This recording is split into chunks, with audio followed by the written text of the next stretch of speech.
टैड और Lauren Warren, जब भी हम इन नामों को सुनते हैं तो हमारे दिमाग में पैरानॉर्मल इन्वेस्टिगेशंस की बहुत ही डरावनी तस्वीरें आती हैं। देखिए, उनके आर्काइव्स में न जाने कितनी ही केस फाइलें हैं, लेकिन उनमें से कुछ ऐसी हैं जिन्हें वो खुद भी अपने सबसे मुश्किल और सबसे खतरनाक मामलों में गिनते थे। आज हम एक ऐसी ही केस फाइल को खोलने जा रहे हैं। ये कहानी सिर्फ एक हॉन्टेड घर की नहीं है, नहीं, ये कहानी है इस बात की कि कैसे किसी एक इंसान का अकेलापन, उसकी एक छोटी सी कमजोरी, एक पूरे के पूरे परिवार को तबाही के मुहाने पर लाकर खड़ा कर सकती है।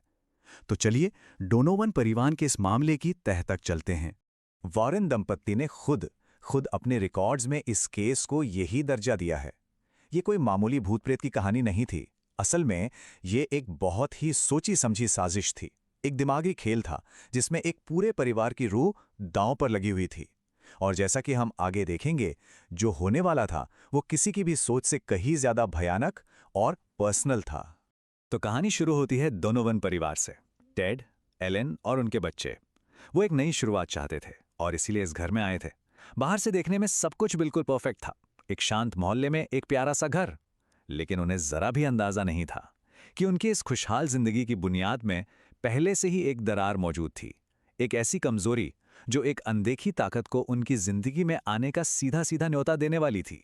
इस पूरे मामले का सेंटर कौन था? उनकी सबसे बड़ी बेटी, 19 साल की पैटी। जरा सोचिए, एक नई जगह, कोई दोस्त नहीं, और ऊपर से घर में माता पिता भी काफी सख्त। इन सब चीजों ने मिलकर उसे अंदर से, आप समझ सकते हैं, बिल्कुल अकेला और कमजोर कर दिया था। और जो शक्ति इंतजार कर रही थी ना, उसे बस इसी तरह की एक कमजोरी की तलाश थी। पैटी का ये अकेलापन, ये कोई इत्तेफाक नहीं था। ये तो उस शिकारी के लिए एक खुला दरवाजा था जो बस मौके की तलाश में था। और फिर अपने अकेलेपन से तंग आकर पैटी वो चीज घर ले आई जो इस केस का टर्निंग पॉइंट बनी, एक वीजा बोर्ड। ये सिर्फ एक खेल नहीं था, आप समझिए, ये अंधेरे में लगाई गई एक आवाज थी, किसी से भी जुड़ने की एक बेताब कोशिश। उसे क्या पता था कि उसकी इस पुकार का जवाब देने के लिए दूसरी तरफ कोई पहले से ही कान लगाए बैठा था। ये एक ऐसा न्योता था जिसे एक बार देने के बाद कभी वापस नहीं लिया जा सकता था। चलिए अब केस के उस हिस्से को देखते हैं जहां एक मासूम सी बातचीत एक बहुत ही चालाकी भरी धोखेबाज साजिश में बदल गई। ये कोई अचानक हुआ हमला नहीं था, नहीं, ये एक बहुत ही धीरे धीरे भरोसे की नींव पर बनाया गया जाल था। केस फाइल का ये हिस्सा एक बहुत ही परेशान करने वाली रणनीति दिखाता है। वो जो भी था, वो सीधा डराने नहीं आया। उसने एक शिकारी की तरह बहुत सब्र से काम लिया। पहले तो उसने खुद को पैटी की ही उम्र का एक लड़का बताया, उसके अकेलेपन को समझा और फिर धीरे धीरे उसका भरोसा जीता। ये दोस्ती, ये तारीफें, ये सब एक प्लान का हिस्सा था। प्लान था पैटी को उसके परिवार से इमोशनली दूर करने का, और वो कामयाब भी हो रहा था। पैटी उससे अपना सबसे बड़ा राज समझने लगी थी। और इस एक शब्द ने धोखे के इस जाल को पूरा कर दिया। जब पैटी ने पूछा कि क्या वो उसका दोस्त बनेगा, तो उस शक्ति ने सिर्फ हाँ नहीं कहा, उसने पैटी की सबसे गहरी ख्वाहिश पर निशाना साधा। प्लैंचेट धीरे धीरे एक एक अक्षर पर रुका, BOYFRIEND, बॉयफ्रेंड। बस इस एक शब्द ने पैटी को पूरी तरह अपने काबू में कर लिया। अब वो कोई अनजान आत्मा नहीं थी, अब वो कोई ऐसा था जो उसे समझता था, जो उसे चाहता था। इमोशनली पैटी अब पूरी तरह से बेबस हो चुकी थी। और फिर जब भरोसा अपनी सबसे ऊंची चोटी पर था, पैटी ने वो गलती कर दी जिसका वो शक्ति बेसब्री से इंतजार कर रही थी। उसने उस आत्मा से कहा कि वो खुद को दिखाए, और बस यही वो पल था, यही वो आखिरी न्योता था जो उसे इस दुनिया में कदम रखने के लिए चाहिए था। कमरे की लाइटें झिलमिलाने लगी और पहली बार प्लैंचेट एकदम शांत हो गया। खेल खत्म हो चुका था, धोखे का पर्दा उठ चुका था और हमले का दौर शुरू हो गया था। तो धोखे का दौर तो अब खत्म हो चुका था और अब शुरू हुआ इन्फेस्टेशन का दौर। अब जो हुआ वो सिर्फ पैटी के लिए नहीं, बल्कि पूरे डोनोवन परिवार के लिए एक ऐसा डरावना सपना बन गया जो कभी खत्म नहीं होता था।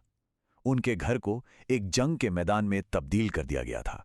केस फाइल के रिकॉर्ड्स बताते हैं कि यह आतंक बहुत ही सिस्टमैटिक तरीके से और बहुत तेजी से बढ़ा। यह कुछ भी रैंडम नहीं था। शुरुआत हुई दिमागी दबाव से, दीवारों के अंदर से आने वाली आवाजें, फिर आए फिजिकल सबूत, दीवारों पर खरोच के निशान और सल्फर की वो भयानक बदबू।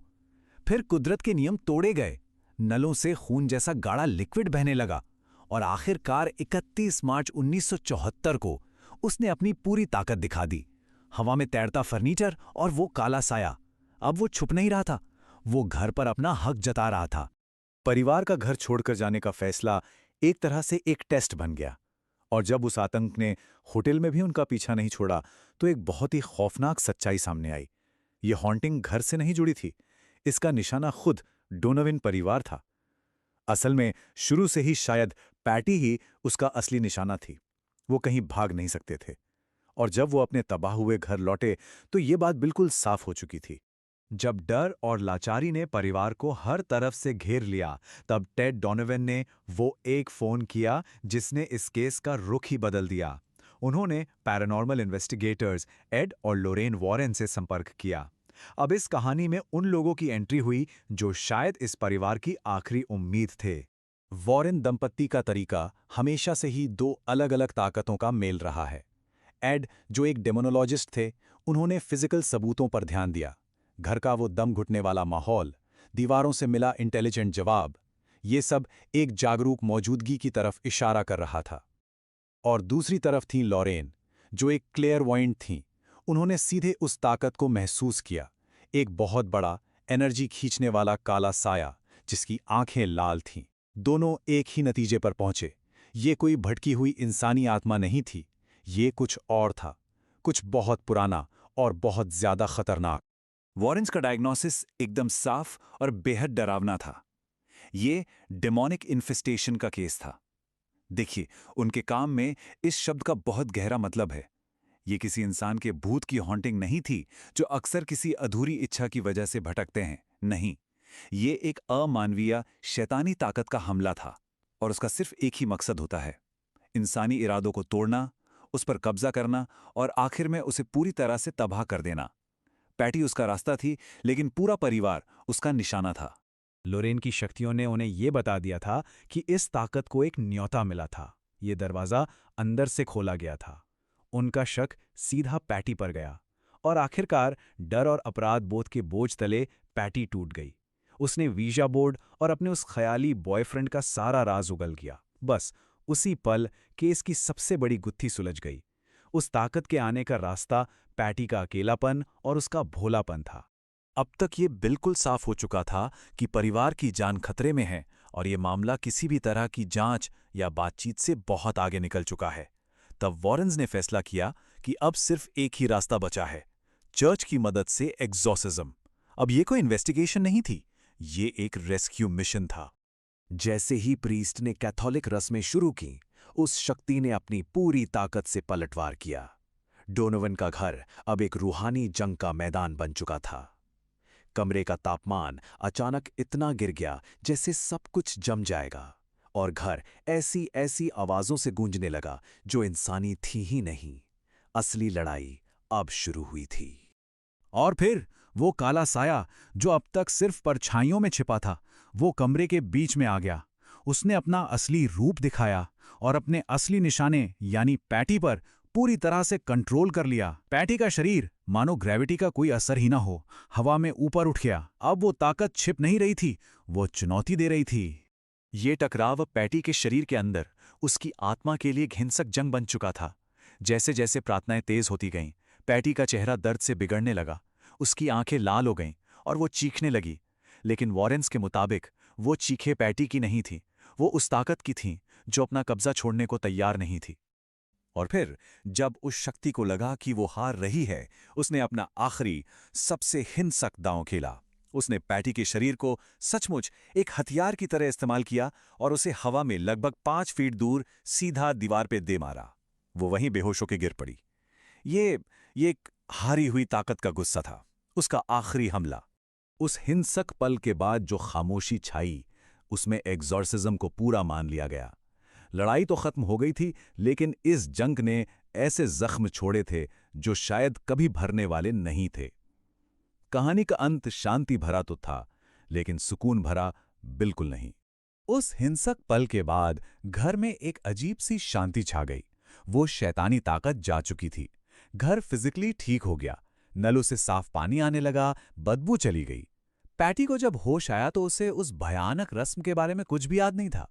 शायद उसके दिमाग ने उस सदमे से खुद को बचाने के लिए ऐसा किया था। जिस्मानी तौर पर तो डोनोवन परिवार बच गया था, लेकिन दिमागी तौर पर इस तजुर्बे ने उन पर एक ऐसा जख्म छोड़ा जो कभी नहीं भर सकता था।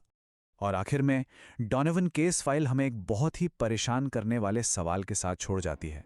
ये एक ऐसा सवाल है जो वॉरेन के कई मामलों के सेंटर में रहा है, और ये सिर्फ उस परिवार के लिए नहीं बल्कि हम सबके लिए एक चेतावनी है कि अगर अनजाने में ही सही बुराई का कोई दरवाज़ा खोल दिया जाए तो क्या उसे कभी सच में पूरी तरह से बंद किया जा सकता है, या फिर वो दरार हमेशा के लिए वहीं रह जाती है, किसी और के दस्तक देने का इंतज़ार करते हुए।